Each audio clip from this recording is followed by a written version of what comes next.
Hello all, welcome to toppers world. അപ്പോൾ നമ്മൾ ഇന്ന് ഒരു ക്യുസ്സാണ് ചെയ്യുന്നത്. പരിസ്ഥിതി ദിന ക്യുസ്സാണ്. ജൂൺ 5 വേൾഡ് എൻവയോൺമെൻറ്റ് ഡേ അഥവാ പരിസ്ഥിതി ദിനമാണ്. 2026 പരിസ്ഥിതി ദിനവുമായി അനുബന്ധപ്പെട്ടിട്ടുള്ള ക്യുസ്സാണ്. അപ്പോൾ ക്യുസ് എന്ന് പറയുമ്പോൾ നിങ്ങൾ വിചാരിക്കും എന്താ പറയുക, ആൻസേഴ്സ് തരാത്തതാണോ എന്ന്. അങ്ങനെയല്ല, ഇതിൽ നമ്മൾ ചോദ്യങ്ങളും ഉത്തരങ്ങളും ഉൾപ്പെടുത്തിയിട്ടുണ്ട്. നിങ്ങൾക്ക് ക്യൂസ് മത്സരമോ അല്ലെങ്കിൽ ഇതുമായിട്ട് സ്കൂളിലേക്ക് എന്തെങ്കിലും തയ്യാറാക്കിയിട്ട് പോകാനൊക്കെ ഉണ്ടാവും ക്വസ്റ്റ്യൻ ആൻസേഴ്സ്. അതിനൊക്കെ നിങ്ങൾക്ക് ഉപകാരപ്പെടുന്ന ചോദ്യങ്ങളാണിത്. വളരെ ഇമ്പോർട്ടൻ്റ് ആയിട്ടുള്ള നിലവാരമുള്ള ചോദ്യങ്ങളാണ്. അപ്പോൾ എല്ലാവരും മിസ് ചെയ്യാതെ കാണാൻ വേണ്ടി ശ്രമിക്കുക. അതുപോലെ തന്നെ ക്ലാസ്സിലേക്ക് കടക്കുന്നതിന് മുമ്പ്, ക്യൂസിലേക്ക് കടക്കുന്നതിന് മുമ്പ് നമ്മുടെ ഈ ചാനൽ ആദ്യമായി കാണുന്നവരാണ് നിങ്ങളെങ്കിൽ സബ്സ്ക്രൈബ് ചെയ്തൊന്ന് സപ്പോർട്ട് ചെയ്യുക. നിങ്ങൾക്ക് ഉപകാരപ്പെടുന്ന ക്ലാസ്സുകളെല്ലാം നമ്മുടെ ചാനലിൽ അവൈലബിൾ ആയിരിക്കും. അപ്പോൾ നമുക്ക് നോക്കിയാലോ. ക്യുസ് ചോദ്യങ്ങളും ഉത്തരങ്ങളുമാണ് കേട്ടോ നമ്മളിതിൽ ഉൾപ്പെടുത്തിയിരിക്കുന്നത്. അപ്പോൾ എല്ലാവർക്കും ഒരിക്കൽ കൂടി ക്യുസിലേക്ക് സ്വാഗതം. ജൂൺ 5 പരിസ്ഥിതി ദിനം. ക്യുസ് തുടങ്ങുന്നതിന് മുമ്പ് എല്ലാവർക്കും പരിസ്ഥിതി ദിനാശംസകൾ. നമ്മുടെ പരിസ്ഥിതിയെ നമ്മൾ ഒരിക്കലും എന്ത് ചെയ്യരുത്, നശിപ്പിക്കരുത്. പരിസ്ഥിതി എന്നും സംരക്ഷിക്കണം നമ്മൾ. അത് നമ്മുടെയും കൂടെ ഉത്തരവാദിത്തമാണ്. അതെല്ലാവരും മനസ്സിൽ വെക്കുക. അതുപോലെ തന്നെ മരങ്ങൾ വെച്ച് പിടിപ്പിക്കാൻ വേണ്ടി ശ്രമിക്കുക. പൊല്യൂഷൻ, മണ്ണ് മലിനപ്പെടുത്താതിരിക്കുക, വെള്ളം പാഴാക്കാതിരിക്കുക. ഇതൊക്കെ നമ്മൾ ചെയ്യണം കേട്ടോ. നമ്മുടെ പ്രകൃതിക്ക് വേണ്ടിയാണ്, എൻവയോൺമെൻറ്റിന് വേണ്ടിയാണിത്. ഓക്കെ, അപ്പം നമുക്ക് നോക്കാം. 2026 ലോക പരിസ്ഥിതി ദിനത്തിൻ്റെ സന്ദേശം. അപ്പോൾ 2026 ലോക പരിസ്ഥിതി ദിനം എന്നാണ്? ജൂൺ 5. അതിൻ്റെ സന്ദേശം എന്താണ്? പ്രകൃതിയിൽ നിന്ന് പ്രചോദനം ഉൾക്കൊണ്ട് കാലാവസ്ഥയ്ക്കായി, നമ്മുടെ ഭാവിക്കായി. അതിൻ്റെ English inspired by nature for climate for our future.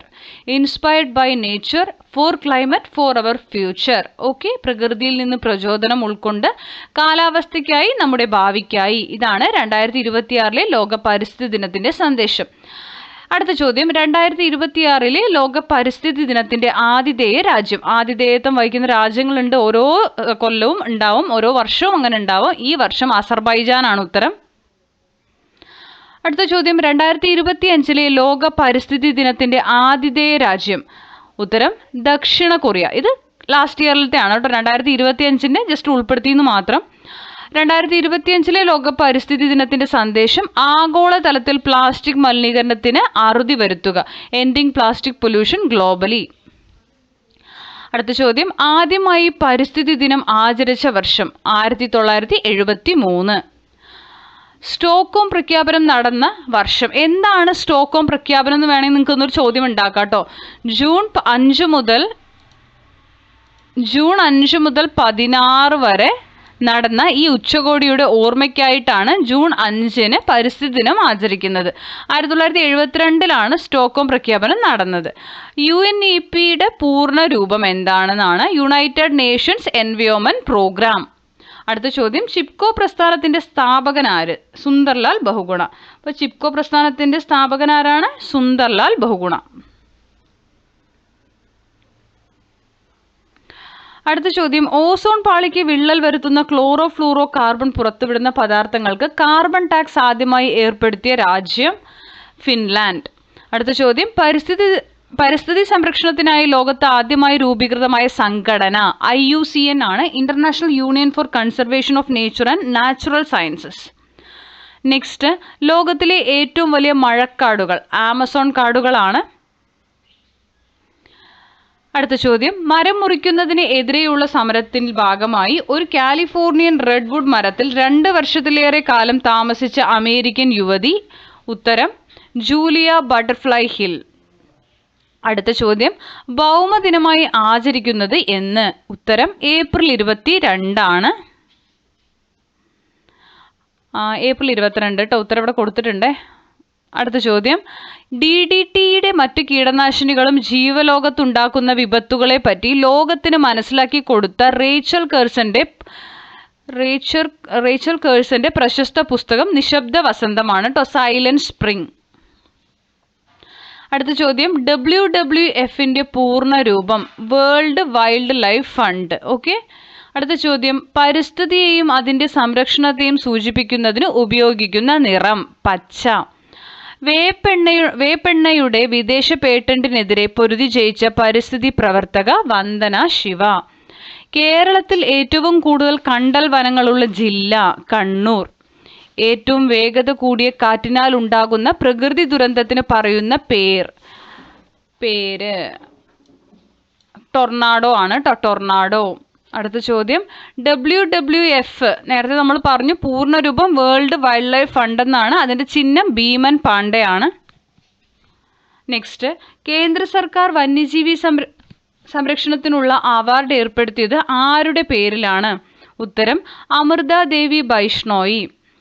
Next, Amazon മഴക്കാടുകൾ ഏത് രാജ്യത്താണ്? ബ്രസീലാണ്, തെക്കേ അമേരിക്ക, സൗത്ത് അമേരിക്ക. അടുത്തത്, ഊർജ സംരക്ഷണത്തിന് ഏറ്റവും സഹായകമായ വിളക്ക് LED വിളക്കാണ്, LED ലൈറ്റ് കേട്ടോ. അടുത്ത ചോദ്യം, UNEPയുടെ പൂർണ്ണ രൂപം? United nations environment programme, united nations environment programme. Next, ലോകത്തിലെ ഏറ്റവും വലിയ തേക്കുമരം എവിടെയാണ്? ലോകത്തിലെ തന്നെ ഏറ്റവും വലിയ തേക്കുമരം പറമ്പിക്കുളമാണ്. നെക്സ്റ്റ്, ക്യോട്ടോ പ്രോട്ടോക്കോളിൽ ഒപ്പിടാത്ത രാജ്യങ്ങൾ? America, Australia. ക്യോട്ടോ പ്രോട്ടോക്കോളിൽ ഒപ്പിടാത്ത രാജ്യങ്ങൾ America, Australia. Next, Madhav Gadgil report പുനർപരിശോധിക്കുവാൻ കേന്ദ്ര സർക്കാർ നിയോഗിച്ച കമ്മീഷൻ തലവൻ? കസ്തൂരി രംഗൻ. അടുത്തത്, ഇന്ത്യൻ പരിസ്ഥിതി ശാസ്ത്രത്തിന്റെ മാതാവ്? മേധ പട്കർ. പരിസ്ഥിതി സംരക്ഷണ നിയമം നിലവിൽ വന്ന വർഷം? 1986. 1986 പരിസ്ഥിതി സംരക്ഷണ നിയമം നിലവിൽ വരുന്നത്. അടുത്ത ചോദ്യം, സ്ട്രോംബിലാന്തസ് കുന്തിയാന ഏത് പൂവിൻ്റെ ശാസ്ത്രീയ നാമമാണ്? നീലക്കുറിഞ്ഞി. നെക്സ്റ്റ്, ജൈവ കൃഷിയുടെ ഉപജ്ഞാതാവ് ആര്? മസനോവ ഫുക്കുവോക്കയാണ്. ജൈവ കൃഷിയുടെ ഉപജ്ഞാതാവ് മസനോവ ഫുക്കുവോക്ക. അടുത്ത ചോദ്യം, കേരളത്തിലെ ദേശീയോദ്യാനങ്ങളിൽ ഏറ്റവും ഉയരത്തിൽ സ്ഥിതി ചെയ്യുന്നത് ഏത്? ഇരവിക്കുളം നാഷണൽ പാർക്ക് ആണ്. ഇന്ത്യയിൽ കണ്ടൽ വനങ്ങൾ ഏറ്റവും കൂടുതൽ കാണപ്പെടുന്ന സംസ്ഥാനം ഏത്? പശ്ചിമ ബംഗാൾ. ഇന്ത്യയിൽ ആദ്യമായി കാർബൺ ഫ്രീ പദവി ലഭിച്ച സംസ്ഥാനം ഏത്? ഉത്തരം ഹിമാചൽ പ്രദേശ്. അടുത്തത്, ഇന്ത്യയിൽ വനമേഖല ഏറ്റവും കുറവുള്ള സംസ്ഥാനം? ഉത്തരം പഞ്ചാബ്. അടുത്തത്, പ്രകൃതിയുടെ ഔഷധശാല എന്ന് അറിയപ്പെടുന്ന വൃക്ഷം? വേപ്പാണ്. പ്രകൃതിയുടെ ഔഷധശാല എന്ന് അറിയപ്പെടുന്ന വൃക്ഷം വേപ്പ്. പശ്ചിമഘട്ടത്തെ ലോക പൈതൃക കേന്ദ്രമായി യുനെസ്കോ തെരഞ്ഞെടുത്ത വർഷം? 2012. പശ്ചിമഘട്ടത്തെ ലോക പൈതൃക കേന്ദ്രമായി യുനെസ്കോ തെരഞ്ഞെടുത്ത വർഷം 2012. അടുത്ത ചോദ്യം, സൈലന്റ് വാലി ദേശീയ ഉദ്യാനം ഉദ്ഘാടനം ചെയ്ത പ്രധാനമന്ത്രി? രാജീവ് ഗാന്ധി. അടുത്ത ചോദ്യം, പശ്ചിമഘട്ടത്തെ ലോക പൈതൃക പട്ടികയിൽ ഉൾപ്പെടുത്താൻ തീരുമാനിച്ച വർഷം? 2012. കേരളത്തിൻ്റെ ഏറ്റവും വടക്കേ അറ്റത്തുള്ള വന്യജീവി സങ്കേതം? ആറളം വന്യജീവി സങ്കേതമാണ്, കണ്ണൂരാണിത്. അടുത്ത ചോദ്യം, വനവിഭവങ്ങൾ സമാഹരിച്ച് വിപണനം ചെയ്യുന്നതിനുള്ള സംരംഭം? വനശ്രീ. ബൊട്ടാണിക്കൽ സർവേ ഓഫ് ഇന്ത്യയുടെ ആസ്ഥാനം? കൊൽക്കത്തയാണ്. ഭൂമിയുടെ വൃക്ക എന്നറിയപ്പെടുന്നത് എന്ത്? തണ്ണീർത്തടങ്ങൾ. ലോക പരിസ്ഥിതി പ്രസ്ഥാനത്തിന് തുടക്കം കുറിച്ച റേച്ചൽ കഴ്സന്റെ പുസ്തകം? നമ്മൾ നേരത്തെ ഇത് പറഞ്ഞിട്ടുണ്ടായിരുന്നു, പക്ഷെ ചോദ്യം വേറെയായിരുന്നു. DDT എന്ന് പറയുന്ന ആ ഒരു കീടനാശിനിയുമായിട്ട് റിലേറ്റ് ചെയ്തിട്ടാണ് നമ്മൾ ഈ ബുക്ക് പറഞ്ഞത്. ഇപ്പം നമ്മൾ പറയുന്നത് വേറൊരു ചോദ്യമായിട്ടാണ് കേട്ടോ ഈ ആൻസർ വരുന്നത്. ലോക പരിസ്ഥിതി പ്രസ്ഥാനത്തിന് തുടക്കം കുറിച്ച റേച്ചൽ കഴ്സന്റെ പുസ്തകമാണ്. അപ്പോൾ ഒരേ ആൻസറിന് 2 ക്വസ്റ്റ്യൻ നമ്മൾ പറഞ്ഞിട്ടുണ്ട് ഇതിൽ. നിശബ്ദ വസന്തമാണ്, സൈലന്റ് സ്പ്രിംഗ്. കേരളത്തിൻ്റെ ജൈവ ജില്ല? കാസർഗോഡ്. വനഭൂമി കൂടുതലുള്ള കേരളത്തിലെ ജില്ല? ഇടുക്കിയാണ്. കേരളത്തിലെ ദേശീയ ഉദ്യാനങ്ങളുടെ എണ്ണം? 5. കൊച്ചിയുടെ ശ്വാസകോശം എന്നറിയപ്പെടുന്ന പക്ഷി സങ്കേതം? മംഗളവനമാണ്. അരിപ്പ ഫോറസ്റ്റ് ട്രെയിനിങ് സെന്റർ ഏത് ജില്ലയിലാണ്? തിരുവനന്തപുരം. കേരളത്തിലെ മഴനിഴൽ പ്രദേശം? ചിന്നാർ. കേരളത്തിൽ ഏറ്റവും കൂടുതൽ ഭൂമി കൃഷി ആവശ്യത്തിന് ഉപയോഗിക്കുന്ന ജില്ല? പാലക്കാട്. ഏഷ്യയിലെ ആദ്യത്തെ ബട്ടർഫ്ലൈ സഫാരി പാർക്ക്? തെന്മലയാണ്, കൊല്ലം.